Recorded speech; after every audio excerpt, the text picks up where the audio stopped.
వీక్షకులందరికీ నమస్కారం. 2024వ సంవత్సరంలో 12వ మాసమందు అంటే డిసెంబర్ నెలలో ద్వాదశ రాశుల వారికి ఏ విధమైనటువంటి ఫలితాలు కలగబోతున్నాయో మనం ఈ వీడియో ద్వారా తెలుసుకుందాం. ముఖ్యంగా డిసెంబర్ మాసంలో వృశ్చిక రాశి వారి స్థితిగతులను పరిశీలన చేస్తే జన్మరవి జన్మబుధుని యొక్క స్థితిగతులు కొంత ఇబ్బందికరంగా ఉన్నప్పటికీ ఈ రాశికి ప్రధానమైనటువంటి బలం ఏంటయ్యా అంటే మనం గ్రహ సంపత్తిలో చూస్తే ఏ గ్రహము కూడా అంత బలం గల జన్మరవి జన్మబుధుడు ఇబ్బంది పెడుతున్నారు. 16వ తారీఖు దాటాక రవి 2లోకి వెళ్తారు, అది ఇబ్బంది. తృతీయంలో శుక్రుడు యోగించే గ్రహం కాదు. చతుర్థమందు శనేశ్వరుడు అర్ధాష్టమ శని, పంచమ రాహు ఇబ్బంది పెడుతున్నారు. సప్తమంలో గురుడు వక్రించి సంచారం చేస్తున్నారు. అష్టమం ఖాళీ, 9వ ఇంట్లో కుజుడు. ఇలా మొత్తం ఉన్నటువంటి గ్రహ సంపత్తిలో ఏ గ్రహము కూడా అనుకూలంగా లేనటువంటి స్థితి వృశ్చిక రాశి వారిది. ప్రతిసారి వృశ్చిక రాశి వారి గురించి వ్యతిరేకంగా మాట్లాడడం వల్ల నాకు వచ్చేటువంటి బెనిఫిట్ ఏమీ ఉండదు. అయితే జ్యోతిష్యం ఉన్నది ఎందుకు అంటే ఒక గ్రహం లేదా మిగతా గ్రహాలు ప్రతికూలంగా ఉన్నప్పుడు ఇవి ప్రతికూలంగా ఉన్నాయని తెలుసుకుంటే ఏదైనా వచ్చేటువంటి ఉపద్రవం నుండి బయటపడగలుగుతాం, లేదా ఏదైనా మనకి హాని జరిగేది ఉంటే బయటపడగలుగుతాం. మీరు ఏదైనా రోడ్డు మీద ప్రయాణం చేస్తున్నారు, చాలా పెద్ద వర్షం పడింది, ఒక గొయ్యి ఉంది, ఆ గొయ్యి అంతా కూడా నీటితో కప్పబడి ఉంది. అది ఎంత లోతుందో మీకు తెలియదు. మన శాస్త్రంలో ఏం చెప్తుంది గ్రహస్థితి?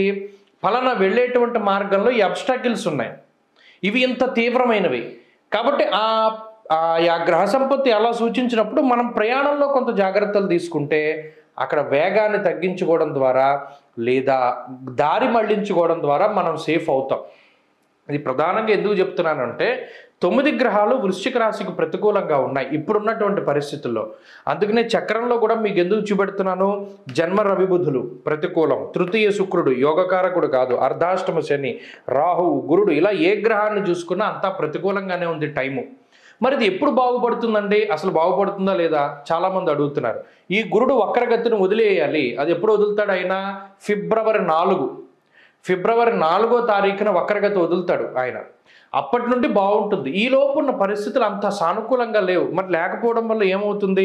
దేహార్తి చిత్త సంతాప కాలాతిక్రమ భోజనం, అలాగే వాతశూలం మనక్లేశం భయం స్వస్థానహానికృత చోరాగ్నిండ్రప భీతిశ్చ గాత్రగాంభీర్యనాశనం, ఇలా చెప్పుకుంటూ పోతే వ్యతిరేకమైన ఫలితాలే.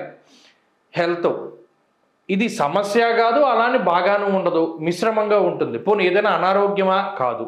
అలాని మన పనులు మనం చేసుకోనివ్వదు. అలాగే ఆర్థిక పరిస్థితులు, డబ్బులు లేవా అంటే ఉంటాయి, కానీ మనకు కావలసినంత ఉండవు, మనకు అవసరం వచ్చినప్పుడు ఉండవు, అవసరం లేనప్పుడు ఉన్న ఉపయోగం ఉండదు. ఇలా మిశ్రమంగా ఉంటుంది వాతావరణం. ఇదేం చెడు కాదు, మంచి కాదు, మధ్యస్థంగా ఉంటుంది.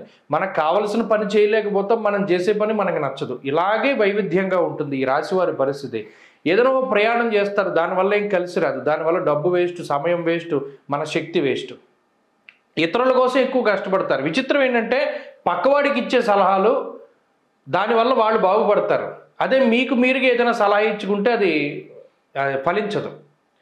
పక్కవాడికి ఏదైనా సహాయం చేస్తారు, వాళ్ళకి ఏదైనా ఉపయోగపడతారు, మీ వరకు వచ్చేసరికి ఎవడో ఉపయోగపడ్డం, మీకు శక్తి ఉండదు. ఇలా అయిపోతుంది పరిస్థితి. ఇలాంటి సందర్భాల్లో అంటే ఇలాంటి గ్రహస్థితులు ఉన్నప్పుడు ఉద్యోగం మార్పు చేయడం అంత మంచిది కాదు. అంటే రిస్క్ చేయడం. ఒరిజినల్గా మనకి ఇంకో ఆఫర్ ఉంది అంటే వెళ్ళొచ్చేమో, కానీ నిజానికి ఉద్యోగ అవకాశాలు లేకుండా ఉన్న ఉద్యోగం మానేసి కొత్తది చేయాలి అంటే ప్రయత్నం, అటువంటి వాటి జోలికి వెళ్ళకూడదు. కొత్తగా వ్యాపారాలు ప్రారంభించాలి, చేయకూడదు.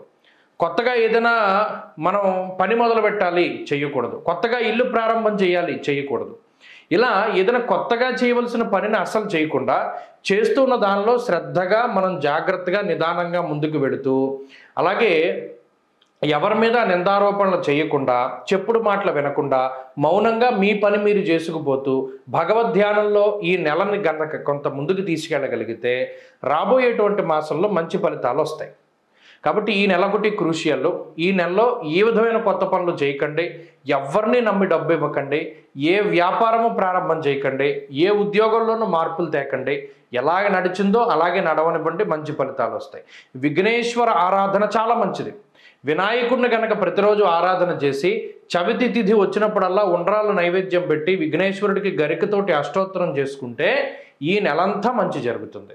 కాబట్టి ప్రతిరోజు గణపతి అష్టోత్తరాన్ని, అష్టకాన్ని, గణపతి స్తోత్రాన్ని పారాయణ చేయండి, మంచి ఫలితాలు సంప్రాప్తమవుతాయి. స్వస్తి.